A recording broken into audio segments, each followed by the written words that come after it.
Hey friends, if you wish to fix this issue where the screen recording and sniping tool is not working on your Windows 11 computer, then please watch this video. I will guide you through the resolutions.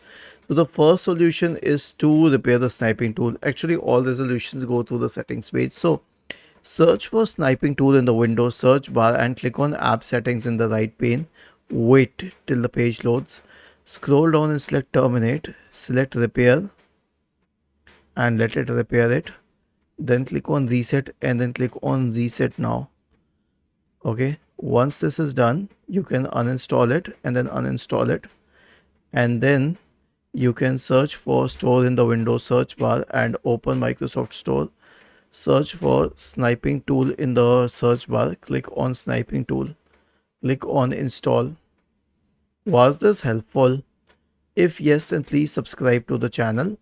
If not, then let us know in the comment section of the video on how we could help you further. Thank you for watching this video and have a nice day.